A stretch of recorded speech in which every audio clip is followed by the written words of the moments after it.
Flutterby. A Serendipity Book. Copyright 1976.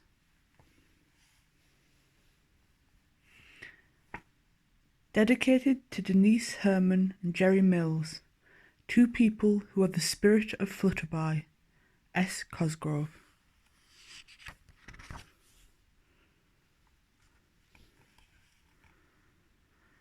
In a burst of laughter and moonshine, one fine and beautiful evening, Flutterby was born.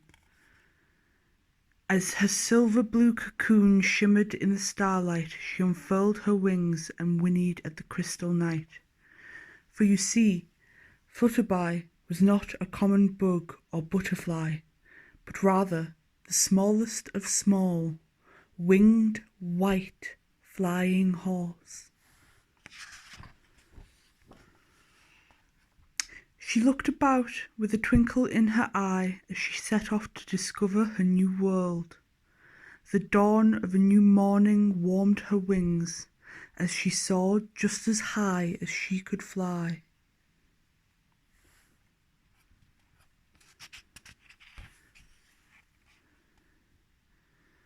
She soared up and around for an hour or more as her wings grew stronger and stronger. Finally, she thought, I wonder what I am and what I'm to do. She was thinking long and hard when suddenly Flutterby noticed a group of ants working industriously far below. That's what I must be, she exclaimed, and with that she glided softly to the ground to join her own kind. The ants ignored Flutterby as she landed amongst them, but she watched with much interest as they busily dashed about gathering food and carrying it to their hill. Well, she thought, if I'm truly an ant, then maybe I should get to work too. She picked up some food like the other ants and carried it over to the hill.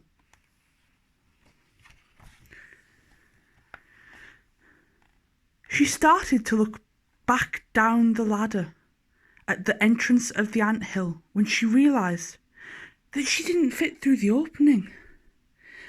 In fact, she got halfway in, stuck halfway in and halfway out. She began to whinny in absolute fear, but the patient ants, with some of them pushing from the inside and some of them pulling from the outside, yanked her from the ant hill.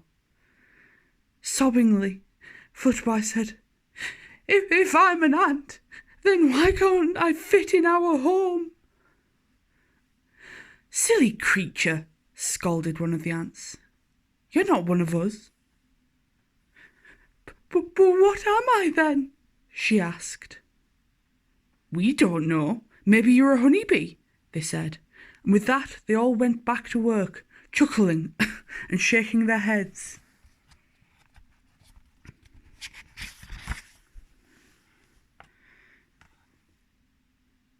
Maybe they're right, she said, as a tear dropped from her eye. Maybe I am a honeybee. So, Flutterby flew just as high as she could fly, and suddenly below she saw a drove of honeybees collecting nectar from a patch of clover. Quickly, she folded her wings and like a hawk swept quickly to the ground. She watched them very closely to see what they were doing. Then, following their every move, she carefully slipped into the blossom of a stalk of clover and scooped up an armload of nectar. With her wings fluttering furiously as she flew into line with the other honeybees who were headed for the hive. When she arrived and it was her turn, she deposited the nectar where the other bees had placed theirs. That wasn't so bad, she thought. I guess I must really be a bee. Contented, she decided to explore her new home, and everything would have been fine, except that she backed into a bee. Now, the bee never really meant to sting her, but accidentally he did. With a flick of her tail and a high-pitched whinny, Flutterby jumped straight into the air and landed right in the middle of a honeycomb. The bees all started buzzing around, laughing at the poor little horse as she sat stuck in the centre of all that honey. "Silly creature," they laughed. "You're not a honey bee." "But what am I?" she cried as a honey-coated tear dripped from her eye. "We don't know," they said as they pulled her from the honeycomb. "Maybe you're a butterfly." And with that, they sent her on her way. Flutterby sadly flew just as high as she could fly up where the sun is at its purest, and she looked around for some butterflies, as she looked around for some butterflies, the honey melted from her hooves and dropped like a golden rain. From her high vantage point, she sighted below hundreds of beautiful butterflies softly circling an old elm tree. Hoping that these surely must be her people, she swooped down with a kick and a giggle to join her own kind. She landed on the edge of a branch and watched her fellow butterflies floating gently on the breeze. "Ah," she thought, "I must surely be a butterfly." So she spread her wings, stepped from the branch, and tried to float on a whisper of the wind. She floated for just a moment, but then began to fall. She flapped her wings furiously to gain some altitude and tried to float again, but this time she fell down into the branches and onto a big leaf.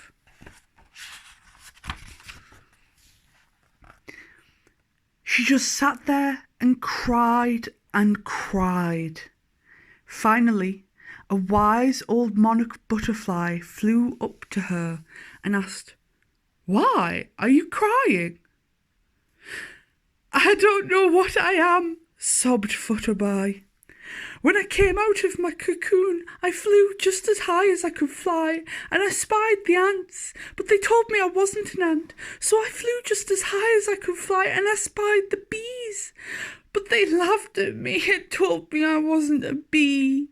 Then, just now, I flew just as high as I could fly, and I spied the butterflies, and I tried to fly like a butterfly, but I couldn't, so I can't be a butterfly. I just don't know what I am." The old butterfly thought for a moment, and then told Flutterby to look down through the leaves and to tell him what she saw. Very carefully, she leaned over the leaf and looked below. "I see a pool of water," she said. "Now," said the butterfly, "look closer and tell me what you see." I see a tiny horse with wings upon its back," said Flutterby. Then she became very excited. Why, that's me!" After looking at herself for a moment, she asked, "But what am I?" "You are you, just as I am me," said the wise old butterfly. "Nothing more and nothing less." "But what does a me do?" she asked. "Well, let's see," thought the butterfly. "You have very strong wings and can fly higher than high. You can whinny as loud as the wind and can see for miles. I know what you should do. You should be the guardian sentry of fall for all creatures of the forest. What you must do is fly as high as you can fly and watch for the approach of the winds of frost. When you see them, you must warn us, for all of the butterflies, the ants, and all of the bees must hide from the winter, and the frost is the first warning." Flutterby was so happy that she had found herself and something to do that she loved to do, flying just as high as she could fly. So, on some autumn morning, look into the frosty pool. You'll see your reflection, that you're a flutterby too.